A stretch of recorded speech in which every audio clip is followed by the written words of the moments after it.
ಹನುಮಾನ್ ಚಾಲಿಸ್ ಮಂತ್ರ ಎಷ್ಟು ಶಕ್ತಿಶಾಲಿ ಅಂತ ಹೇಳಿದ್ರೆ ಈ ವಿಡಿಯೋ ಕೊನೆವರೆಗೂ ನೋಡಿ, ನಿಮ್ಗೆ ಸ್ಪಷ್ಟ ಆಗುತ್ತೆ.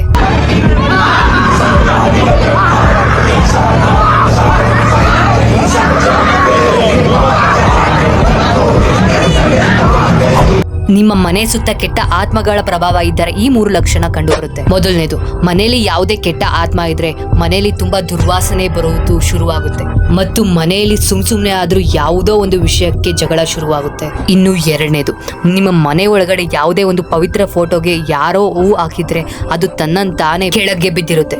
ಯಾಕೆ ಅಂದ್ರೆ ಆ ಹೂಗಳು ಹಾಕೋದು ಆ ಒಂದು ಆತ್ಮಕ್ಕೆ ಇಷ್ಟ ಇರೋದಿಲ್ಲ. ಇನ್ನು ಮೂರನೆಯ ಲಕ್ಷಣ, ನಿಮ್ಮ ಮನೆ ಬಾಗಿಲಲ್ಲಿ ಆಲೂವೆರಾ ಗಿಡವನ್ನು ಇಟ್ಟಿದ್ದರೆ ಅದು ಯಾವುದೋ ಕಾರಣ ಗಿಡ ಒಣಗಲು ಶುರುವಾಗುತ್ತೆ ಮತ್ತು ನಿಮ್ಮ ಮನೆಯ ಸುತ್ತ ಹೀಗೆ ಗಿಡ ಒಣಗಿದ್ರೆ ಅದು ಅಶುಭ ಸಂಕೇತ ಅಂತ ಪರಿಗಣಿಸಲಾಗುತ್ತೆ. ಅಂತಹ ಕೆಟ್ಟ ಪ್ರಭಾವಗಳನ್ನು ನಿವಾರಿಸಲು ಒಂದು ವಿಶೇಷ ಮಂತ್ರವನ್ನು ಪಠಿಸುವ ಪದ್ಧತಿ ಇದೆ, ಅದೇ ಹನುಮಾನ್ ಚಾಲಿಸ್. ಈ ಮಂತ್ರವನ್ನು ಭಕ್ತಿ ಮತ್ತು ನಿಷ್ಠೆಯಿಂದ ಜಪ ಮಾಡಿದರೆ ಹನುಮಂತನ ಕೃಪೆ ನಿಮ್ಮೊಡನೆ ಇದ್ದೇ ಇರುತ್ತೆ. ಇದನ್ನ ಯಾಕೆ ಹೇಳ್ತಾ ಇದ್ದೀನಿ ಅಂತ ಹೇಳಿದ್ರೆ, ನಾನು ಕೂಡ ಹನುಮಾನ್ ಚಾಲಿಸ್ ಜಪ ಮಾಡ್ತಾ ಇದ್ದೆ. ನನ್ನೊಳಗಿನ ಎಷ್ಟೋ ನೆಗೆಟಿವ್ ಎನರ್ಜಿ ಕೂಡ ಪಾಸಿಟಿವ್ ಎನರ್ಜಿ ಆಗಿ ಬದಲಾಗಿತ್ತು. ಸೊ ನೀವು ಇದನ್ನ ಟ್ರೈ ಮಾಡಿ ನೋಡಿ ಮತ್ತು ಕಮೆಂಟ್ ಮಾಡಿ.